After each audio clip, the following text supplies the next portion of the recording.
Je vais rappeler, mesdames, messieurs, que pour le secteur de l'industrie, M. Amadou Sek prendra la parole au nom de ce secteur, Ousmane Sindiaï pour l'informel, M. Baidi Agne pour le patronat. Voici donc, mesdames, messieurs,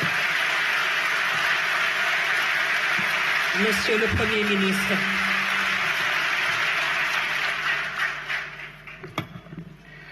Excellence, Monsieur le Président de la République, Monsieur le Président de l'Assemblée nationale, Mesdames et Messieurs les ministres et secrétaires d'État, Messieurs les chefs d'institution, honorables députés, Mesdames et Messieurs les ambassadeurs, Mesdames et Messieurs les gouverneurs de région, Mesdames et Messieurs les élus locaux, Mesdames et Messieurs les partenaires au développement, Mesdames et Messieurs les autorités de régulation, Mesdames et Messieurs les représentants du secteur privé, des organisations syndicales et professionnelles et de la société civile, chers invités, Mesdames et Messieurs, nous sommes aujourd'hui réunis à un moment extrêmement important de la vie de notre nation pour présenter, au-delà du public ici présent, à tout le peuple sénégalais, le plan de redressement économique et social. Je voudrais rappeler que ce plan n'est pas tombé du ciel. Il fait partie d'un ensemble. Et ce rappel référentiel est important parce que nous avons d'abord travaillé à préparer un document prospectif. Un document qui a été préparé sur commande de son Excellence Monsieur le Président de la République et qui devait décliner son programme, le programme avec lequel il a été porté à la magistrature suprême par le peuple sénégalais. Ce document appelé Vision 2050 était phasé, 3 phases notamment. La phase redressement, qui est une phase qui devait se dérouler sur une périodicité de 3 ans. Je ne sais pas si le présentateur ne suit pas apparemment. C'est voilà, une phase de redressement, suivie d'une phase d'impulsion et enfin une phase d'accélération. La phase de redressement devait nous permettre de partager la vision, de mobiliser les citoyens, de poser les premières bases de la transformation et d'engranger les premiers résultats de ce travail. Elle sera suivie de la phase impulsion, qui est la phase de mise en œuvre de l'ensemble des leviers d'amorçage de la transformation et de la poursuite de la mise en œuvre des stratégies filières. Et enfin, une 3e phase, la phase accélération, qui devait nous permettre, comme son nom l'indique, d'accélérer la politique de développement des filières et de visibiliser la croissance engrangée à l'horizon 2050. Si vous regardez ce graphique, vous vous rendrez compte que, et ça nous permet de répondre à une question, parce qu'on a l'habitude d'entendre dire que nous demandons aux Sénégalais de patienter jusqu'en 2050. Si vous voyez les courbes qu'il y a au-dessus de ce graphique, vous vous rendrez compte que les phases ne s'excluent pas. La première phase, celle qui consistait à redresser, démarre évidemment en 2024 avec l'élection du président de la République et se termine quasiment à la fin de ce cycle, c'est-à-dire en 2029. Mais vous vous rendez compte que la courbe jaune qui suit, c'est-à-dire l'impulsion, n'attend pas qu'on ait terminé la phase de redressement. Dès le milieu du mandat, c'est-à-dire d'ici 2026, nous démarrons la phase impulsion qui prendra fin en 2034.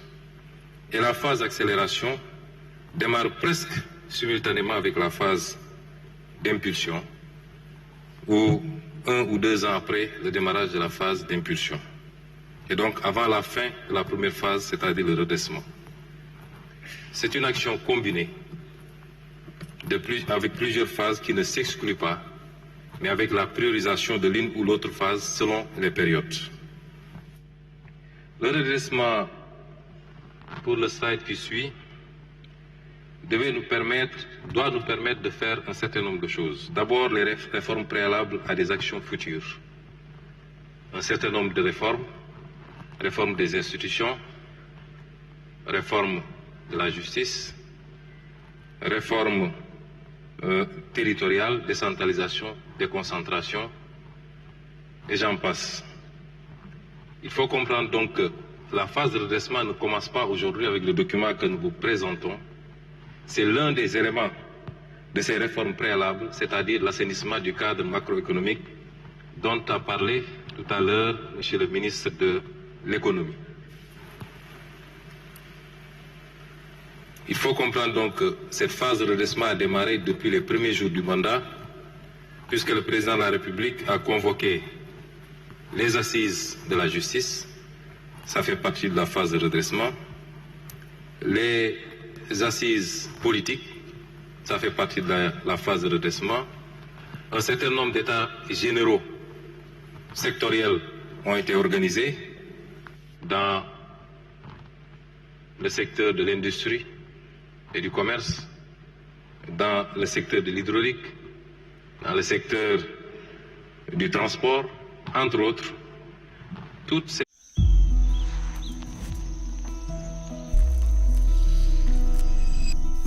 Très bon choix. Mais oui, ça vient de sortir et l'apéro, c'est le moment parfait pour goûter. Mais vous êtes qui, vous? Ah, moi c'est Romain, éleveur Petit Billy. Mais allez-y, goûtez, hein. Faites pas attention à moi. C'est trop bon. Je suis vraiment ravi que vous aimiez car c'est tout nouveau. L'onctueux de Petit Billy? On n'a pas fini de vous surprendre. Le deuxième élément de cette phase de redressement, c'est les réformes techniques qui préparent le terrain pour le développement d'autres services. Vous aurez dans ces réformes techniques les réformes sur le plan du numérique, par exemple. L'identité numérique unique est un élément important de cette phase. J'allais dire même tout ce qui a été conçu dans le New Deal technologique. Et la troisième phase, c'est la bonne gouvernance et la reddition des comptes. Je crois que sur le terrain de la bonne gouvernance, des actes substantiels ont été posés. Les derniers en date, c'est le paquet de projets de loi qui a été adopté avant-hier en Conseil des ministres portant sur la réforme de l'OFNAC, sur l'accès à l'information, sur la déclaration de patrimoine, entre autres, et sur la reddition des comptes. Le travail se poursuit méthodiquement dans le respect des règles de droit. L'objectif de cette première phase, c'est-à-dire la phase de redressement de la vision 2050, c'est de tourner définitivement le braquet d'un modèle ancien vers un modèle nouveau, préalable à l'impulsion et à l'accélération. Et ces réformes constitueront une des priorités du premier quinquennat. Nous avons toujours posé le débat en termes de système et non pas en termes d'hommes. Et un système, c'est beaucoup plus l'interaction de règles, d'attitudes, de comportements. Et les réformes que nous allons entamer dans cette phase de redressement nous permettront de tourner la page de ce système que nous avons souvent décrié pour en ouvrir une autre. Pourquoi maintenant un plan de redressement économique et social? Cela est lié à l'héritage qui nous a été légué. Nous savions tous que l'héritage n'allait pas être des plus légers. Durant tout le temps passé dans l'opposition, nous l'avons crié fort, nous l'avons dénoncé avec des arguments valables et nous étions même allés jusqu'à prévenir les Sénégalais des difficultés auxquelles il fallait s'attendre, quel que soit le régime qui remplacerait le défunt régime. Et aujourd'hui, les différents audits réalisés aboutissent à un constat sans appel. L'audit des finances publiques qui a démarré avec le rapport établi par l'Inspection générale des finances, conforté, pour ne pas dire aggravé, par l'audit de ce rapport par la Cour des comptes, et enfin par le rapport de Forvis Mazars. Cet audit, ces différents audits débouchent sur un constat très difficile pour le Sénégal d'un déficit qui cumule à 14% et d'une dette publique qui est de 119% du produit intérieur brut. 14% contre 4, quelque chose pour cent qui avait été déclaré et 119% contre 74% qui avait été déclaré par l'ancien régime. Évidemment, et c'est le lieu de féliciter et de rendre un hommage à son Excellence le Président de la République, qui aurait pu faire le choix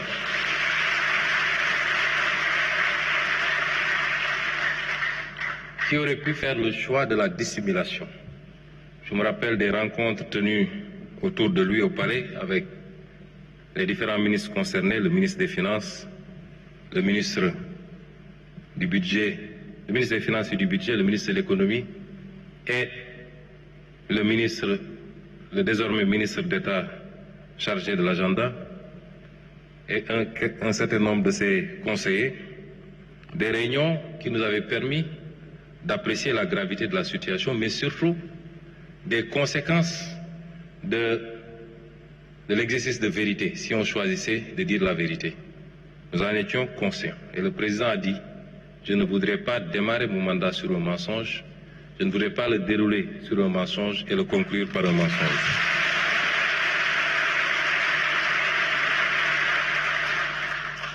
Et cet exercice de vérité a pour conséquence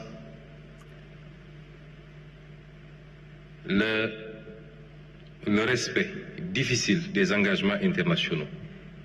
Mais le Sénégal a tenu et jusqu'à présent, nous avons respecté notre signature, nous avons respecté nos engagements internationaux, sans pour autant que ça n'empêche le pays de continuer à faire face aux défis cruciaux à l'intérieur.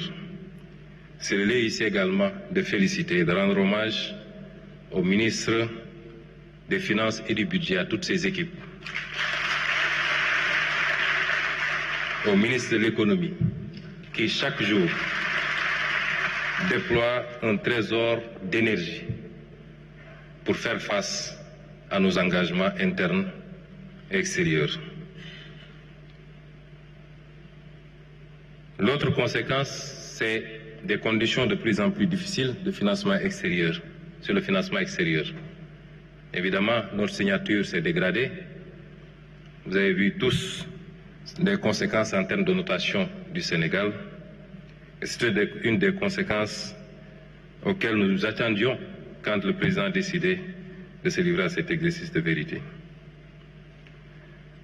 Le défi du retour à l'orthodoxie budgétaire, notamment l'objectif de revenir à 3% de déficit dans moins de 2 ans, c'est-à-dire en 2027, un pas important a été réalisé dès cette année, puisqu'aujourd'hui, on est à moins 8% de déficit dans la loi de finances rectificative du moins.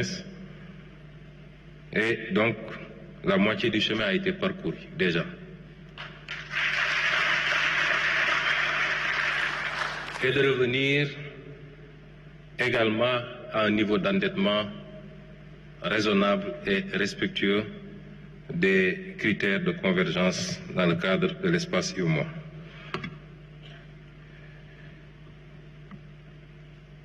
Tout ceci combiné à l'attente légitime des Sénégalais. Nous sommes au XXIe siècle, les peuples sont devenus impatients. Les peuples n'attendent plus, les peuples veulent des résultats immédiats. Vous aurez beau leur expliquer la situation héritée. Évidemment, quand on hérite d'un legs, c'est avec son passif et son actif. Et plus le passif est lourd, plus la capacité à relancer, à réaliser est compromise. Mais c'est une réalité, les peuples sont à bon droit et légitimement impatients. Et le fait que le Sénégal soit projeté dans le top 5 des pays à plus forte croissance et peut-être le premier en 2025 en Afrique ne signifie pas grand-chose si l'on considère ce que le Premier ministre de l'économie vient de dire, que la structure de notre croissance, dépouillée de la croissance, le PIB agricole et hydrocarbures, révèle des performances très faibles, voire médiocres, c'est-à-dire on ne dépasse pas les 4% de taux de croissance, ce qui pose un sérieux problème de productivité, particulièrement de l'investissement. Voilà les raisons qui nous fondent à travailler à un sursaut, à essayer de trouver des solutions. Lesquelles solutions doivent être d'abord endogènes, doivent provenir de l'effort interne produit par les Sénégalais, pour eux-mêmes. Ce plan de redressement permettra de trouver de nouvelles sources endogènes. Et dans le tableau que je vais vous présenter tout à l'heure, nous détaillerons ces ressources endogènes. Il nous permettra de retrouver les équilibres budgétaires dont j'ai parlé tout à l'heure. Il nous permettra d'accélérer la progression de notre économie. Ce plan de financement pour le redressement de l'économie est fondé sur un certain nombre de principes. D'abord, le respect des engagements internationaux, comme je l'ai dit tout à l'heure. Nous tenons, quel que soit le régime qui a pris ces engagements, et quelle que soit la nature de ces engagements, évidemment, nous pouvons travailler à identifier dans ce paquet de dettes la partie de la dette odieuse et poser le débat plus en profondeur avec les partenaires. Mais globalement, nous tenons à respecter ces engagements internationaux. Nous voulons remonter cette situation héritée sans pour autant aggraver la dette publique. Nous voulons le faire sans brader nos ressources naturelles et foncières.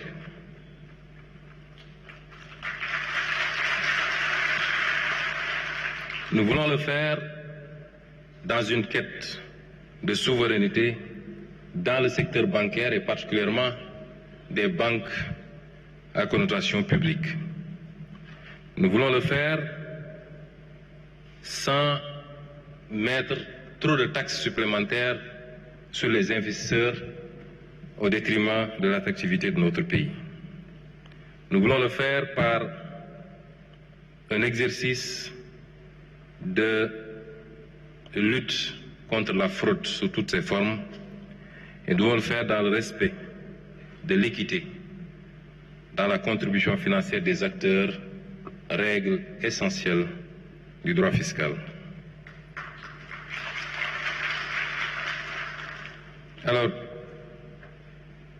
nous avons entendu beaucoup de développement sur les plans de redressement. En quoi ce plan de redressement est différent des autres?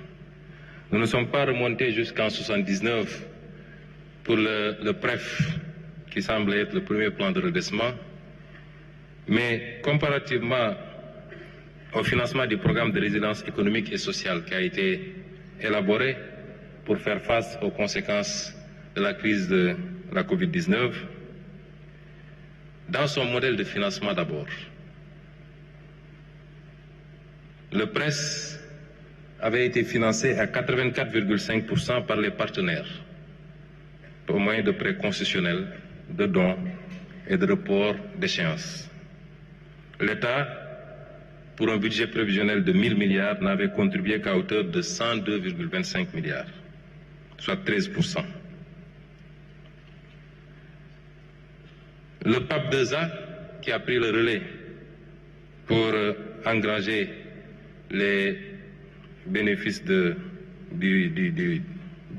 PRES, le PAP 2A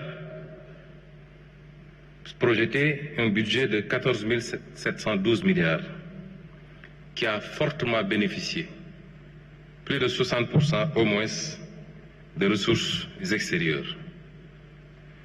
Pour le présent plan de redressement,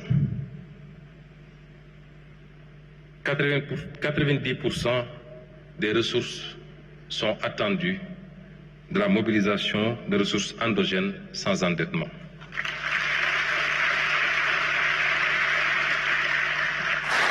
Nous ne solliciterons les partenaires extérieurs que pour la partie du recyclage des actifs que je présenterai tout à l'heure, mais tout en conservant la propriété de ces actifs ou lors des appels publics à l'épargne sur le marché intérieur où des résidents de la zone pourraient éventuellement contribuer.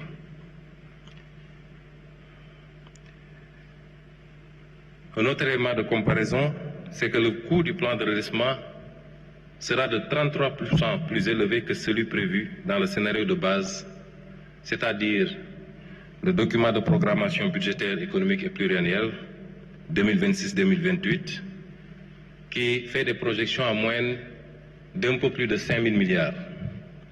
Considérez que pour ce plan, l'objectif initial que j'avais confié aux équipes, c'était de mobiliser au moins une année budgétaire de plus, d'essayer de rattraper une année budgétaire de plus, qui équivaut sensiblement à la dette cachée, à la dette qui n'a pas été comptabilisée dans nos écritures.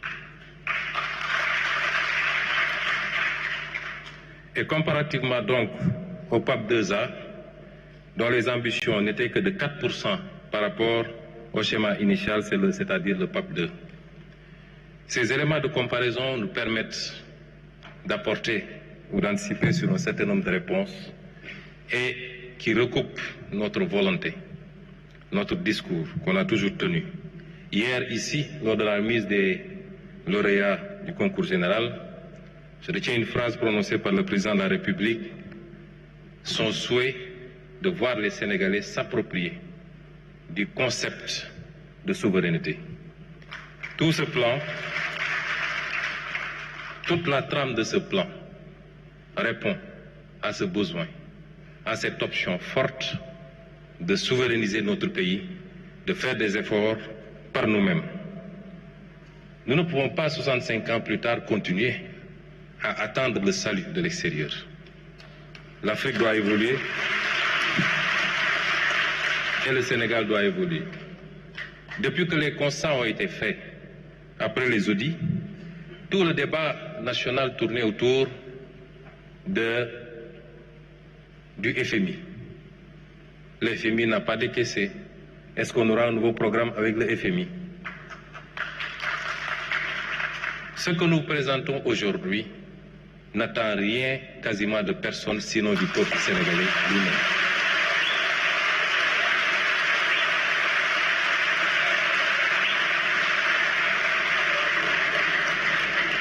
Et c'est fort de ces constats, que nous avons sollicité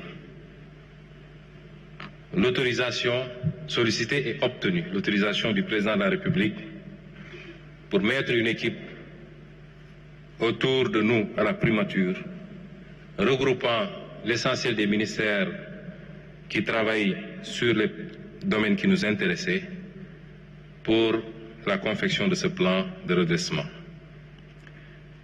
Je voudrais donc, à cette étape, féliciter les hauts fonctionnaires qui ont travaillé à ce plan.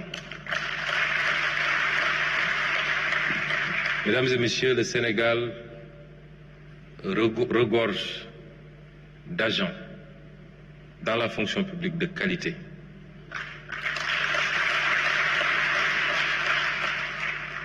Ils nous l'ont démontré déjà lors de l'élaboration du référentiel qui a été fait avec l'expertise exclusivement sénégalaise, accompagnée par un cabinet privé sénégalais également. Je veux féliciter tous ceux qui ont travaillé à ce document, sous la coordination de M. Moustapha Sen. Courir pour être à l'heure, courir pour sa vie. courir après les records, courir de soirée en soirée et recommencer. La vie est un marathon. Alors maximisez votre hydratation avec Hydrafise. Hydrafise, d'UPSA, l'hydratation des athlètes du quotidien. De la dépense publique, du train de vie de l'État. Le second chantier, c'est la mobilisation des ressources domestiques. Et le troisième chantier, c'est le financement endogène complémentaire hors endettement. Pour l'optimisation de la dépense publique, nous avons travaillé d'abord à l'amélioration de la planification stratégique, notamment avec la mise en place des cadres de dépenses à moyen terme, des indicateurs de performance, l'élargissement du scoring matriciel des projets. Pour tous ces éléments, je vous aurais renvoyé à la mise en œuvre de la vision sous la coordination éclairée de M. Amin Lo, ministre d'État chargé de l'agenda, appuyé par le box de M. Birom Oloba. Il y a la digitalisation et l'optimisation également de la commande publique. L'introduction de mécanismes de modernisation de la commande publique, de plateformes digitales, mais également la rénovation des procédures d'exécution budgétaire sur lesquelles M. le ministre des Finances a beaucoup travaillé.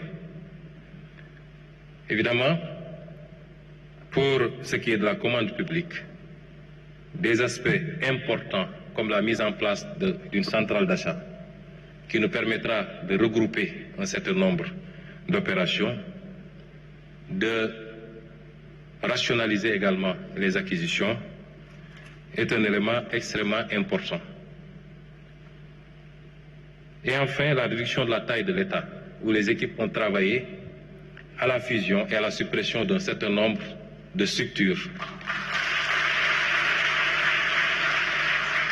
particulièrement des structures des agences d'exécution, mais également pour l'administration classique, un travail de resserrement va être fait. Le second axe, c'est la mobilisation des ressources domestiques. La mobilisation des ressources domestiques vise à aller chercher les niches, d'abord dans le secteur du numérique. Nous avons énormément de niches dans le secteur numérique, qui est le secteur en plein essor, mais qui jusque-là était sous-fiscalisé ou pas du tout fiscalisé dans beaucoup de ces aspects. Dans le tableau que je vais vous présenter tout à l'heure, je reviendrai sur le détail ligne par ligne. Il s'agit de la fiscalisation, par exemple, des jeux de hasard en ligne, comment on appelle ça, du mobile money, des transferts marchands également, et de beaucoup d'autres aspects comme ça, qui n'étaient pas suffisamment fiscalisés ou pas du tout fiscalisés quelque part. Il y a également l'optimisation des revenus du foncier. Chers amis, le foncier est un élément important de patrimoine qu'il convient de fructifier en évitant le plus possible de céder. On peut l'utiliser comme levier financier et levier des fonds. Le foncier bâti comme le foncier non bâti. On peut l'utiliser également pour permettre l'accès aux droits, aux titres, contre paiement de sommes bien précises, ce qui permettrait à la fois d'engranger des recettes substantielles pour l'État, mais de sécuriser également la possession pour les citoyens. Les amendes et redevances, une longue liste a été établie pour renforcer les amendes et les redevances par rapport à certains types d'infractions, par exemple au code de la route et beaucoup d'autres infractions de ce genre, dont les conséquences sont incalculables en perte de vies humaines et en dégâts matériels. Le recyclage d'actifs, nous avons beaucoup d'actifs qui nous ont coûté extrêmement cher, qui justifient une bonne partie de la dette. Les actifs portuaires, aéroportuaires, autoroutières, ainsi de suite, qu'il convient de recycler, avec l'option pour nous, toujours, de garder la propriété. Nous avons la possibilité de la concession, nous avons la possibilité de l'ouverture du capital, comme nous avons la possibilité de la cession. Nous écartons pour le moment toute possibilité de céder, mais nous pouvons concéder la gestion, particulièrement au secteur privé, et nous souhaitons qu'il soit prioritairement national, avec un partage des gains sur les dividendes. L'exploration du capital investissement également est un élément extrêmement important, corrélé à des préoccupations telles que la finance, l'économie sociale et solidaire et le développement des coopératives, notamment agricoles. La fiscalité environnementale qui, comme vous le savez, a un double objectif, à la fois dissuasif sur la pollution et donc environnementale, mais un objectif également de mobilisation de recettes, ce qu'on appelle la fiscalité verte et la fiscalité bleue sur la pollution et les différentes formes de pollution. Le financement durable, vert bleu, énormément de fonds existent aujourd'hui, qui sont des fonds gratuits souvent, les fonds verts et les fonds bleus.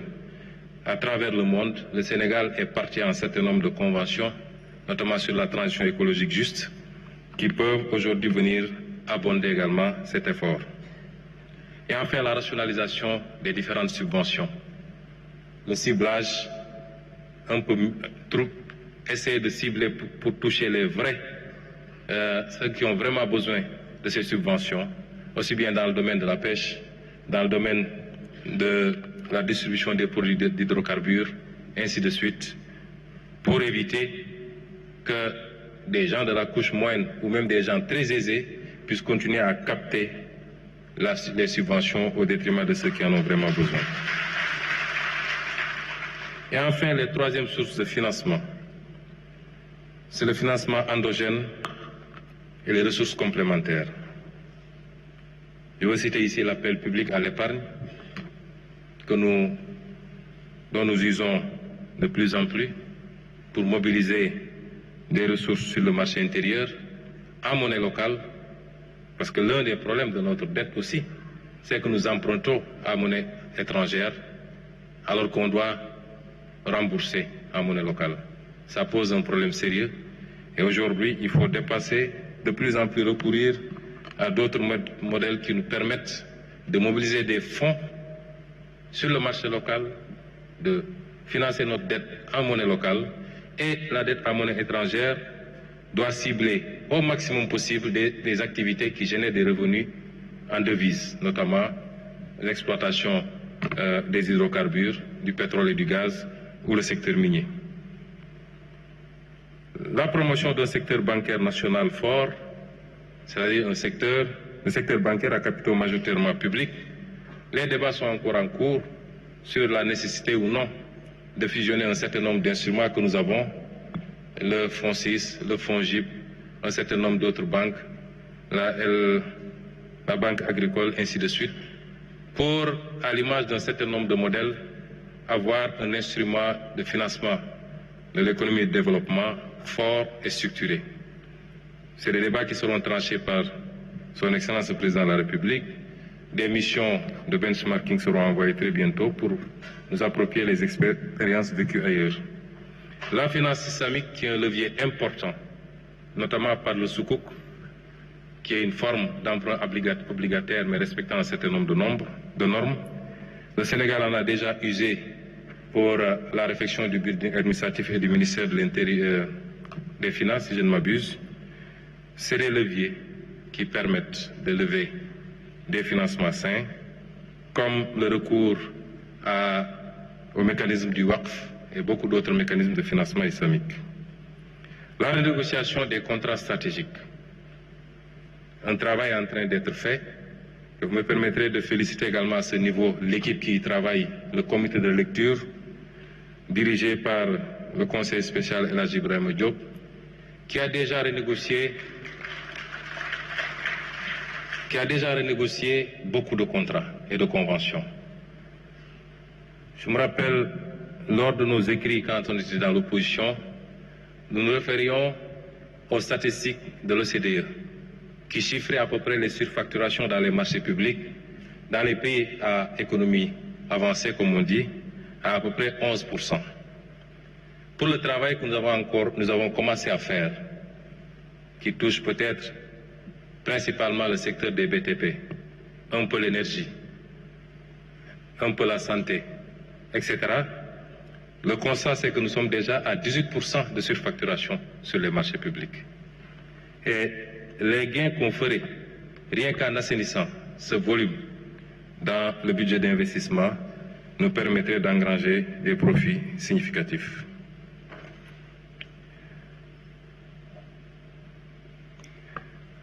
Je vous déroulerai tout à l'heure un tableau sur le détail des lignes de ressources, sur les ressources domestiques, les ressources recyclables, le financement complémentaire au endettement et la réduction de la taille de l'État. Mais les ressources attendues sur les 3 ans, 2025-2028, pour les ressources domestiques additionnelles, nous attendons 2111 milliards. Pour le recyclage d'actifs restant la propriété de l'État, nous attendons 1091 milliards. Pour les économies sur la réduction de la taille de l'État, nous attendons 50 milliards. Pour le moment, j'y reviendrai parce que nous avons un tableau assez long d'une 50aine de mesures qui sont encore en cours d'évaluation. Et l'essentiel de ces mesures porte sur la taille de l'État. Et enfin, sur le financement endogène complémentaire hors endettement, nous attendons 1352 milliards. Le tout nous permet de nous projeter sur 4605 milliards pour le moment, en attendant les autres mesures à évaluer, qui sont des mesures très importantes et qui, selon mes estimations, nous permettront d'ajouter peut-être 2000 à 2600 milliards à ce tableau. Et l'injection de ces ressources doit générer à peu près 1062 milliards de recettes fiscales, ce qui sera réparti sur les 3 années. La première année, 274 milliards, la deuxième, 444 milliards et la troisième année, 344 milliards. Ce qui nous donne un total de ressources projetées de 5667 milliards provisoirement.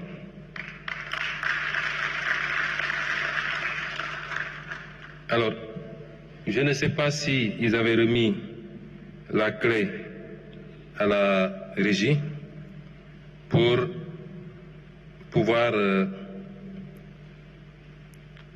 vous projeter le tableau détaillé que je vais commenter maintenant.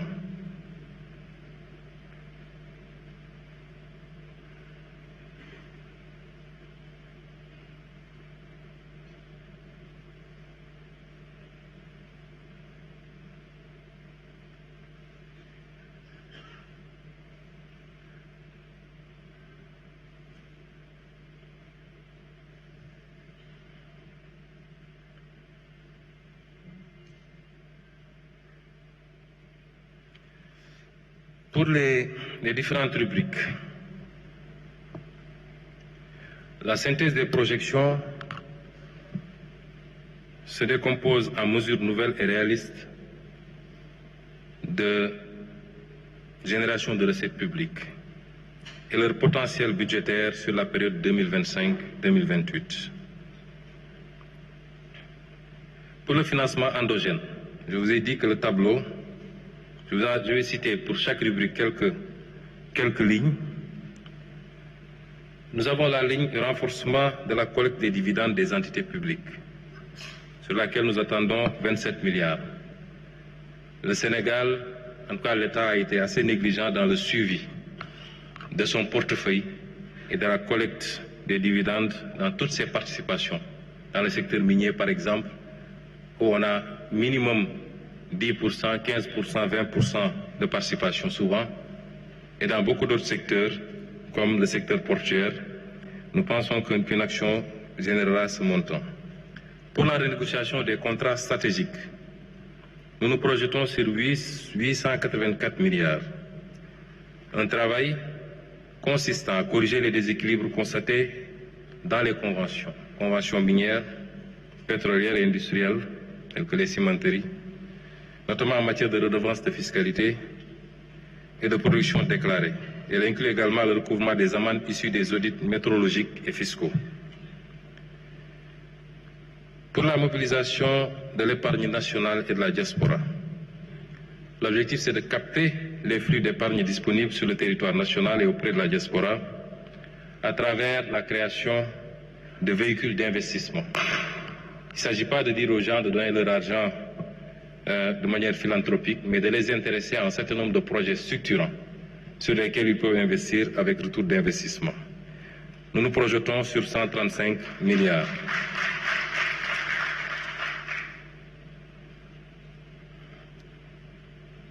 Sur le déploiement des financements participatifs et solidaires,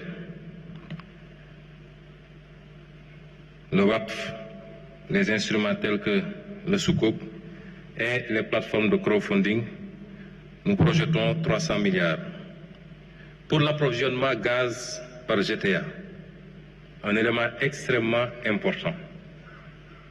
Parce qu'aujourd'hui, les contrats de recherche et de partage de production autorisent le Sénégal à notifier ses besoins au plus tard le 1er octobre pour l'approvisionnement de son marché local.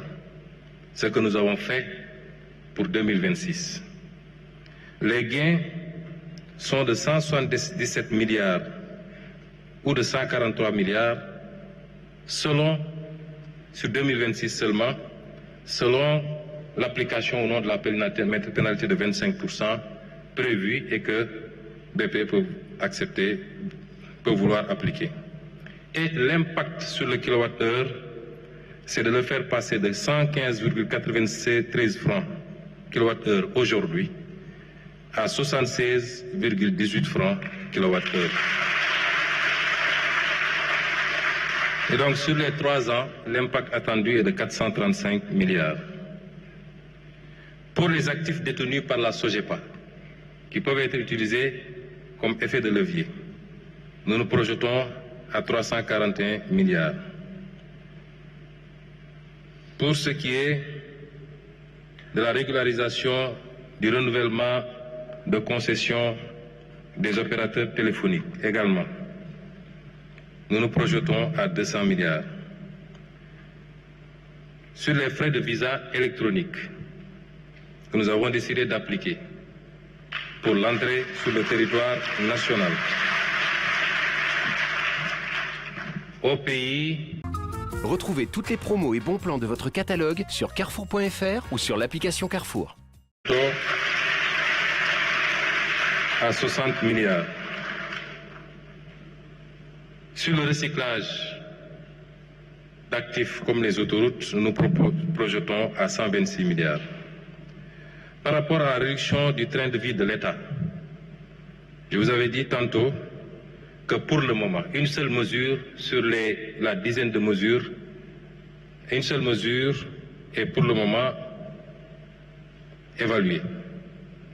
C'est la restructuration du secteur parapublic, notamment la suppression et la fusion d'agences, et elle nous donne un gain de 50 milliards. Les 8 ou 9 autres mesures sont en cours d'évaluation et je peux vous en citer quelques-unes qui sont des mesures fortes relativement à la réduction de la taille de l'État ou du train de vie de l'État. J'ai parlé tantôt de l'élimination des surfacturations sur les marchés et les chantiers publics, la réduction des subventions accordées à certaines entités publiques qui doivent pouvoir avoir leur autonomie financière, la réduction sélective et progressive des subventions aux équipements de pêche, des détaxes de carburant, etc., l'économie sur les frais liés à l'organisation des élections. Je crois que les conclusions du dialogue politique nous permettraient de le faire, rien qu'avec le bulletin unique. Je passe sur les autres. Le plafonnement de la masse salariale dans le secteur parapublic, puisque la loi organique portant sur les lois de finances a prévu le plafonnement, l'inscription chaque année dans la loi de finances, le plafonnement des salaires dans le secteur parapublic et au niveau des institutions et du secteur public. Ça n'a été inscrit qu'en 2021, le décret d'application n'a jamais été pris. Et sur 2026, nous réintégrerons cette mesure qui aura certainement un impact important. la réduction de la fréquence et du coût des missions à l'étranger, la mise en place de la centrale d'achat, la réduction des charges locatives d'eau et d'électricité de l'administration, l'optimisation de la réforme sur les véhicules de l'administration, la lutte contre les pertes techniques même de la Sénélec qui sont évaluées à 90 milliards quand même. C'est autant de mesures qui vont venir abonder cette rubrique et certainement nous permettre de faire des économies extrêmement plus substantielles sur le train de vie de l'État.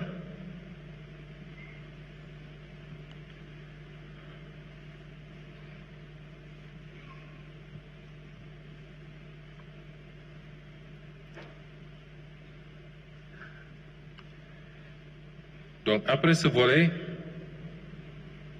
sur le recyclage des actifs, nous nous projetons à 1519 milliards. J'ai parlé des actifs détenus par CGA, par SOGEPA. La possibilité d'une cession partielle du site de l'ancienne base militaire française de Rufisque, si le président de la République l'autorise, ce qui ne semble pas être le cas pour le moment, avec un veto fort des forces armées. Sur la zone économique de Diass, où un modèle d'aménagement et de mise en location ou de cession partielle peut être envisagé, où nous escomptons 215 milliards. La régularisation de conventions des opérateurs, j'en ai parlé, et le site de Dantec où il y a encore 3 hectares que le Francis envisage de gérer pour générer 126 milliards. Pas en termes de cession, une fois de plus. Pour la mobilisation des ressources domestiques, nous envisageons avec la mise en concession ou vente partielle de terrains viabilisés des zones à fort potentiel économique. Je veux dire ici, pour les besoins sociaux à des Sénégalais de toutes les couches, mais particulièrement des couches les moins favorisées, mais également pour les besoins du tourisme, où la SAPCO et ses agences dans l'aménagement de sites dans la Petite Côte, Mbodienne et autres, dans le sud, à Béné, etc. Et pour les programmes immobiliers et logistiques. L'évaluation de l'assiette et des droits additionnels nous projette sur 80 milliards. Pour les redevances audiovisuelles, le ministre a commencé déjà un travail important, M. Aliou Sall, ministre des Télécommunications.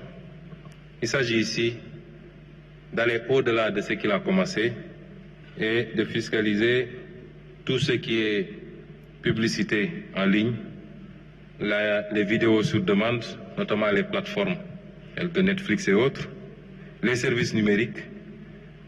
On se projette à 16 milliards. Le e-commerce, les revenus d'influenceurs qui, quelquefois, encaissent beaucoup d'argent.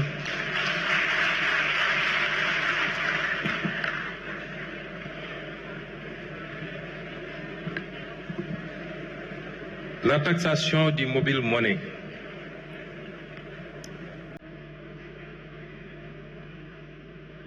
La taxe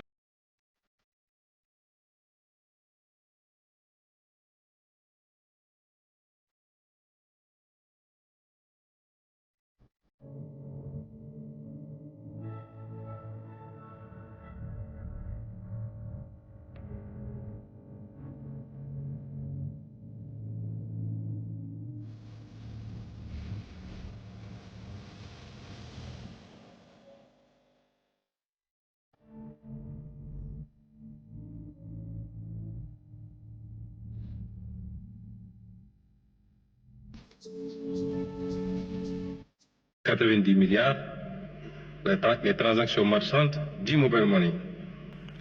La taxation des jeux de hasard, notamment le pari en ligne et les casinos en ligne.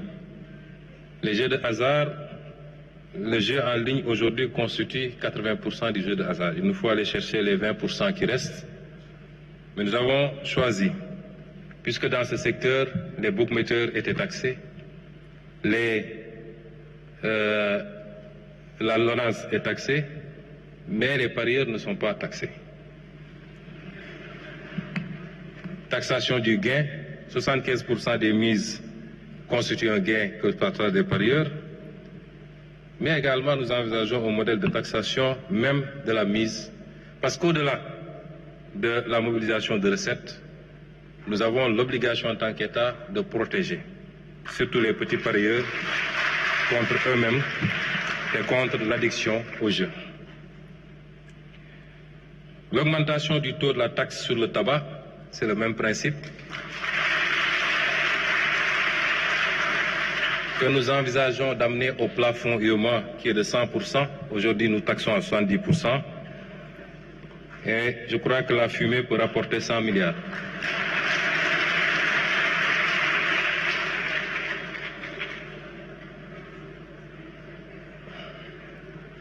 Le relèvement de l'âge limite d'importation des véhicules de tourisme. C'est une forte demande de la diaspora. Ils seront satisfaits aussi bien pour les véhicules utilitaires, 8 à 10 ans, les véhicules supérieurs à 3 tonnes 500, 10 à 15 ans, et la généralisation des droits d'accès sur les véhicules de transport et de marchandises. Ces trois mesures doivent pouvoir rapporter un peu plus de 100 milliards.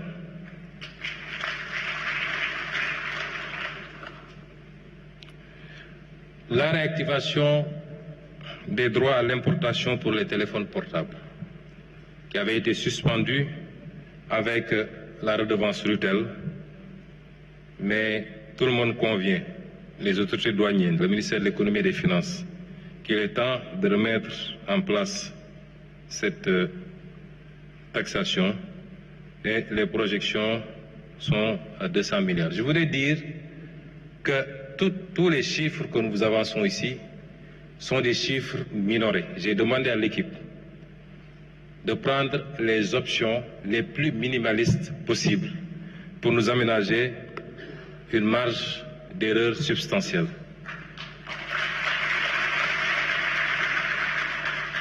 La mise en place d'un programme de marquage fiscal qui permet de lutter évidemment contre la fraude sur les quantités, mais également de garantir un peu la qualité de la consommation. Donc des préoccupations de santé, où nous projetons 87 milliards. La réactivation du droit de sortie sur les exportations d'arachide et de la noix de cajou, 27 milliards et 15 milliards. Ici, c'est à la fois des soucis de collecte, mais également de protection de notre secteur industriel pour l'arachide, mais l'incitation également à la transformation locale. Et c'est là où nous attendons le secteur privé national. La modification de 10% des barèmes de loyer sur le domaine de l'État. L'État donne des baux, mais nous constatons que les taux contenus dans les barèmes sont extrêmement faibles et n'ont pas été révisés depuis 2011, si ma mémoire ne fourche pas. C'est des mesures qu'il faut, pas seulement sur le barème des loyers, mais également sur le barème des cessions définitives. Si l'État va acheter un terrain d'un particulier, il l'achète au prix du marché.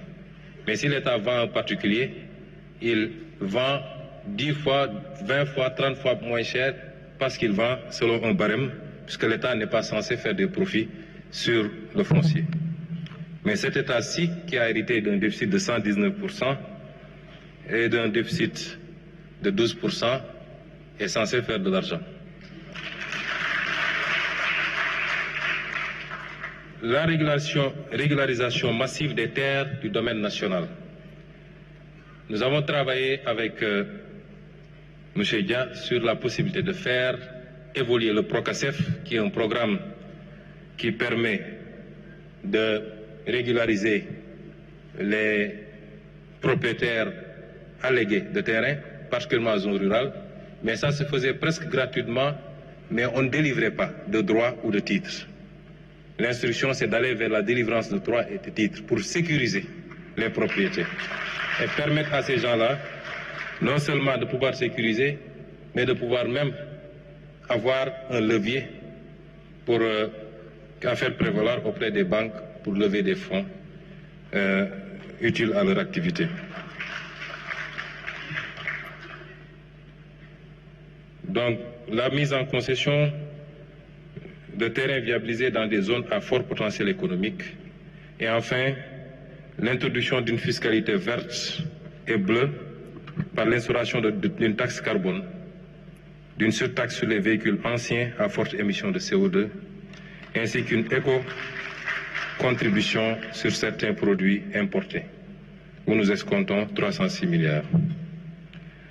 Ça, c'est les recettes fiscales attendues de l'injonction des ressources. Ça, c'est les ressources du moins, et les recettes fiscales attendues, je vous l'ai dit, c'est 1062 milliards. Et au total, l'ensemble des ressources s'élèveront à 5667 milliards provisoirement, en attendant de continuer l'évaluation des autres mesures qui sont tout aussi importantes. Parmi ces mesures, je peux vous en citer quelques-unes qui sont des leviers importants. Il y a le recours aux ressources longues qui nous permettra de lever des fonds en monnaie locale. C'est le cas des fonds de pension, les consignations, le capital assurance. L'objectif ici, c'est de remplacer la dette par l'equity et d'avoir plus de marge, puisque c'est des ressources longues.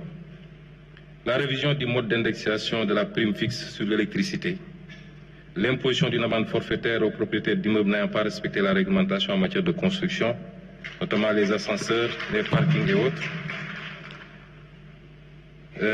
L'application effective des taxes sur les nouvelles conventions de pré-projet, puisque les montants sont libellés tout le temps TTC.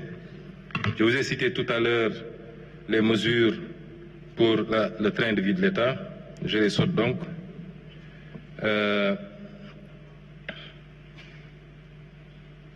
Je vais sauter, je vous donne quelques échantillons.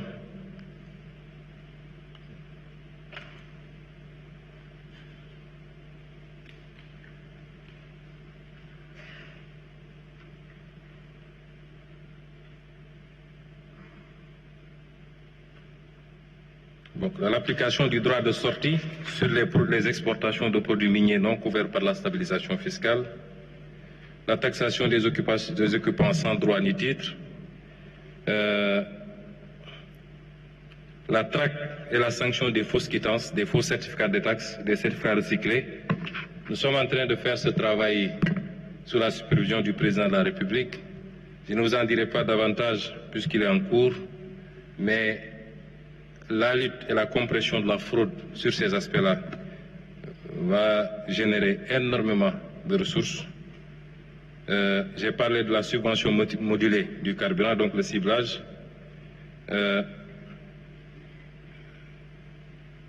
Et j'en passe et j'en passe. Il y a à peu près 37 mesures qui sont encore en cours d'évaluation et sur lesquelles nous comptons encore engranger pour dépasser largement les prévisions.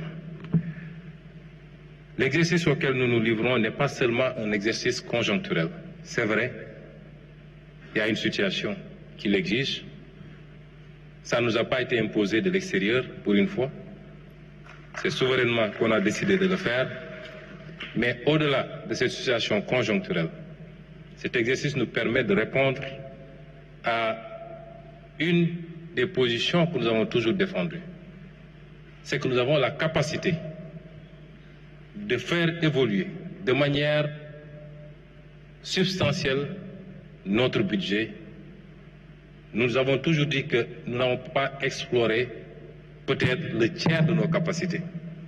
Ce qu'il faut retenir aujourd'hui, c'est que l'instauration de ces mesures et leur prolongement au-delà de ce délai de 3 mois doit nous permettre de hisser substantiellement le budget de l'État du Sénégal et d'offrir plus de possibilités à l'État de répondre aux préoccupations des Sénégalais. Pour revenir au PowerPoint, monsieur le technicien, je voudrais parler maintenant des axes du plan de redressement. Le plan de redressement vise à mobiliser ces ressources, mais pourquoi faire?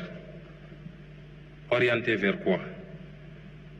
Nos objectifs, c'est d'abord les services sociaux de base qui bénéficieront d'un financement plus conséquent.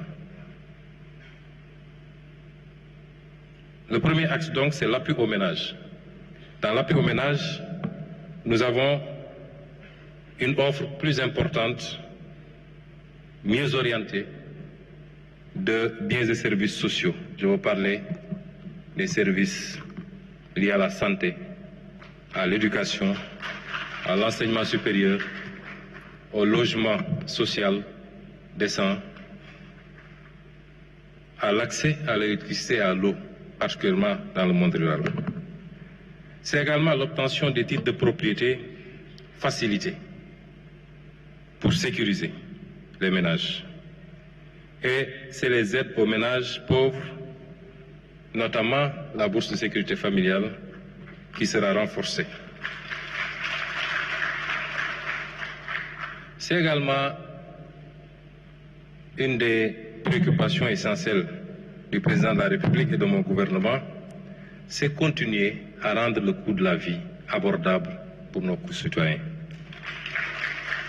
Par l'approvisionnement, un meilleur approvisionnement du marché et éventuellement une baisse des prix des denrées.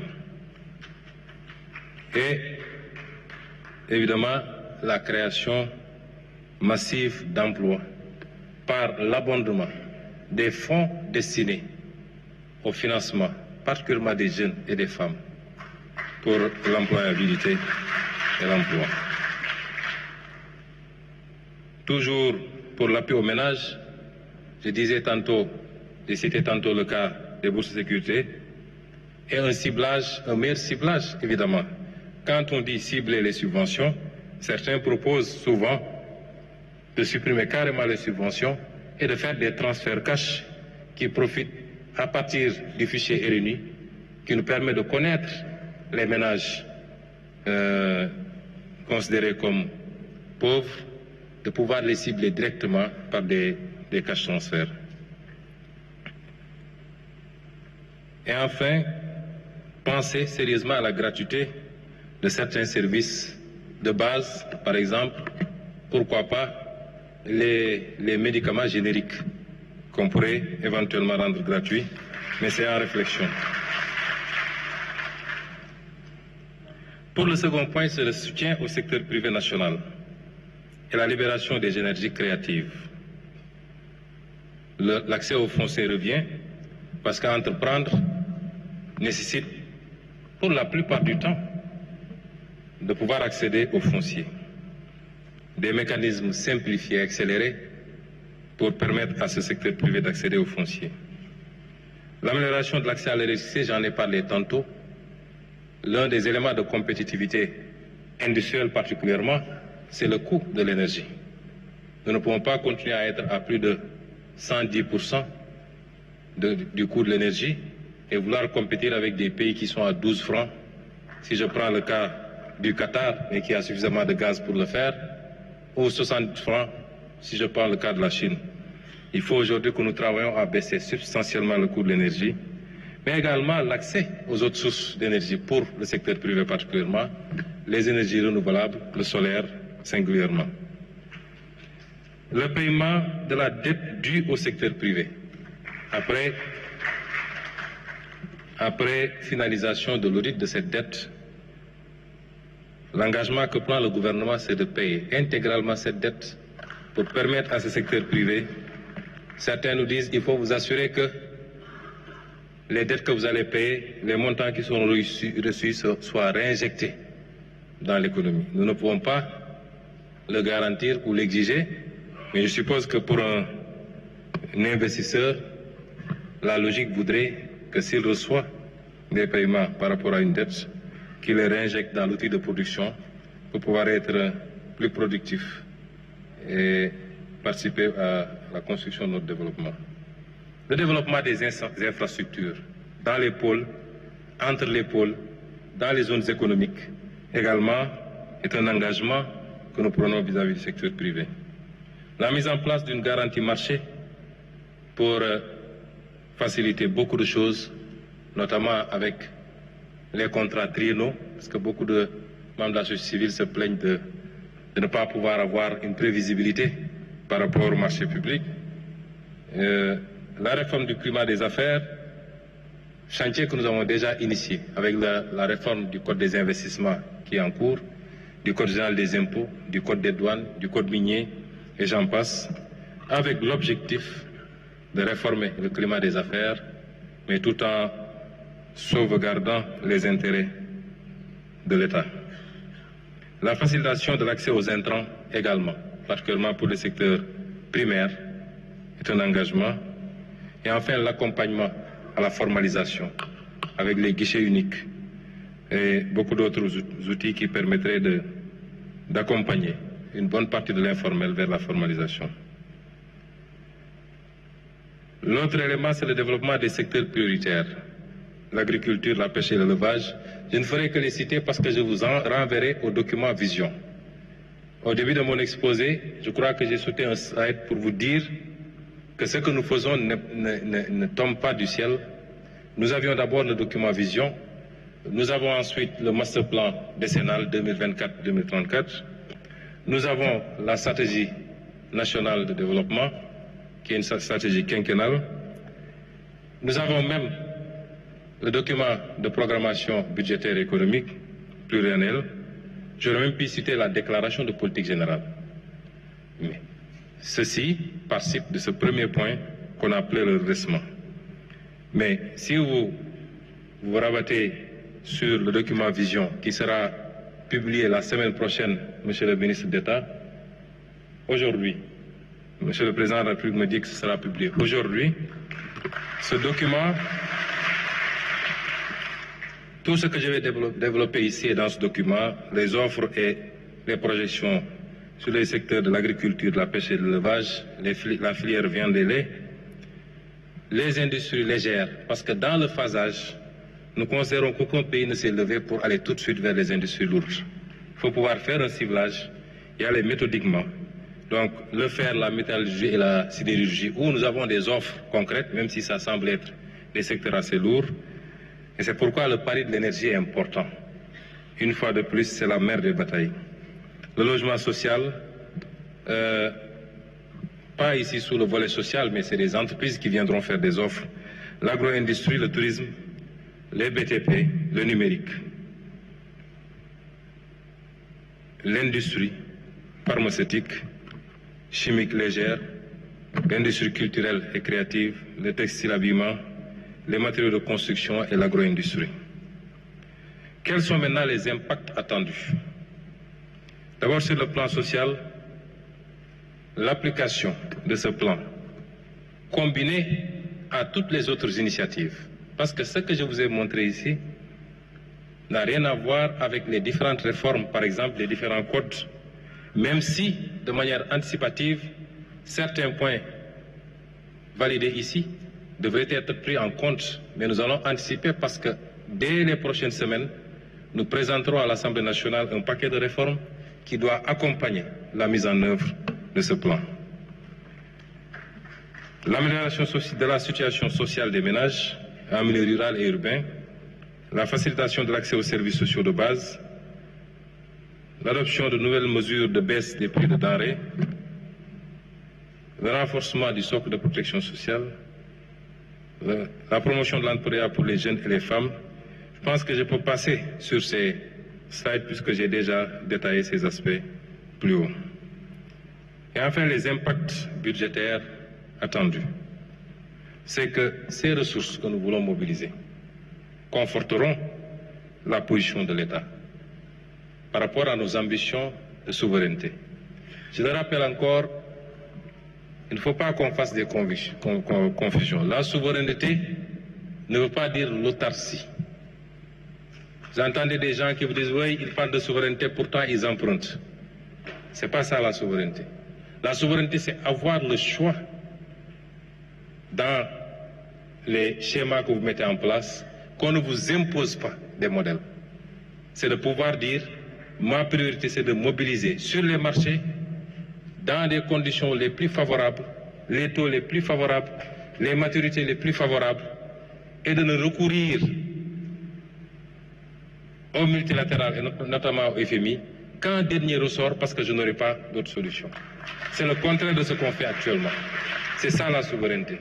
Mais ce qui vous permet d'être à l'aise sur ça, c'est votre capacité à mobiliser des ressources endogènes, à assainir votre cadre macroéconomique. Et c'est ce travail qui va nous permettre effectivement de conforter la position de l'État. C'est le respect de nos engagements internationaux qui seront plus facilités. C'est la contribution. On ne dit pas que c'est ce plan qui va le faire à lui seul, mais il contribuera substantiellement à l'objectif d'atteinte de ramener le déficit à 3% en 2027. Mesdames et messieurs, nous voici arrivés au terme de notre exposé. Ce que je voudrais dire aux Sénégalais, c'est que nous parlons souvent de souveraineté. Moom sa bopp, mais moom sa bopp am na lu ko jiite. Li ko jiitu mooy mënal sa bopp.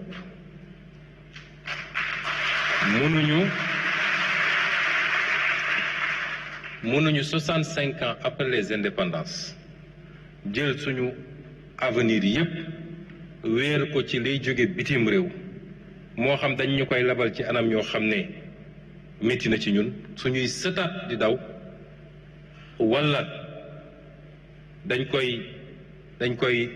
tàllal loxo di ñaan réew muy doxee noonu mooy réew moo xam ne optéwul pour le développement. man ngeen dégg ñu ne ñoom de lépp la ñu bëgg a taxé bu ngeen seetee li ñu def fexe nañu ba li nga xam ne mooy lu essentiel ci dundu Sénégalais yi laaluñu ceeb laaluñu diwlin laaluñu courant laaluñu yooyu yëpp dañu leen bàyyi waaye muqi mi mën nañ cee laaj xaalis ndax du lu essentiel. xoos bi mën nañ cee laaj xaalis parce que du lu essentiel ak yeneen yoo xam ne niñ ko tëggee nit ki koy def imma du ko yéeg bu koy def parce que taxe indirecte la c'est indolore wala même bu ko yéegee njëriñ bi mu koy jural moo ëpp solo ndax ki nga xam ne génne na pour am bail wala titre foncier mu war koo téye giiru dundam bu fi jógee jox ko doomam kooku jox ko sëtam loolu njëriñ gi mu koy dund jural moo ëpp solo li mu jotoon a génne pour am loolu kon fexe nañu ba dugal ci yërmande waaye faw effort am réew du tabaxu ci kenn ku ne di xaar moroomam def wala ñu jàpp ni président Bassirou Diomaye Faye mooy ubbi benn robinet njaga ñaaw milliards yi génn loolu mënul ne kenn ku ne ci ñun war na am lu mu ñaq effort la bu ñu laaj sur une période ñaari at ak genn wàll bu ñu askan wi toppee ci li ñu wax fi la Sénégal di tegu ci yoon ba faw ndax erreur yi ñu defoon démb dootul am ci Sénégal.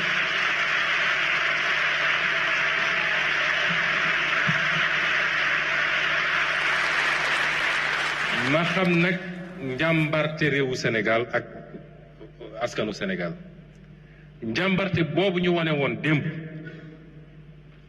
pour ne dañuy sauver suñu démocratie ak suñuy liberté mu jaral nit ñi bakkan ñàkk liggéey dem kaso loolu page boobu tourné nañ ko njàmbarte googu tey war nañ koo jublu nag ci tabax réew mi ci koom-koomu réew mi loolu la ñu laaj Sénégal yi waaye nag effort bi ñu leen di laaj donte def nañ ci yërmande bu bari ñun ñëpp d'accord nañu dafa war am lu mu ànd ak ndax li ma leen njëkk a présenté ci situation réew mi mooy li ñu làq askan wi te lenn ci loolu ñu dugal ko fu mu warutoon a dugg du benn milliard du juróomi milliard est-ce que am na fii kenn ci salle bi koo xam ne bëgg na loolu ñu mel ni musul am daat koy suul mu jeex est-ce que am na kenn ci askan wi en tout cas gëm naa ni boo jëlee téeméer ci askan wi juróom-ñeent fukk yi la ñu bëgg mooy non seulement ñu leeral ko mais ku ci laale la yow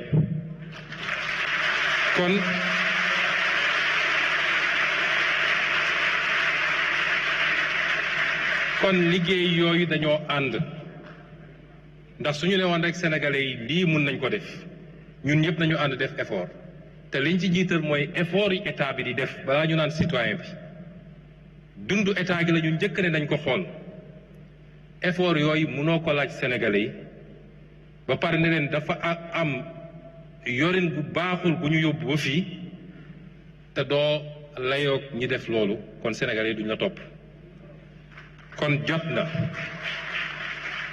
suñu kattan suñu xam-xam suñuy waxtaan suñuy yitte ñu jël ko lépp concentré ko ci lii ndax lii mooy njëriñu réew mi de bañ divertissement yi bañ li ñuy tardel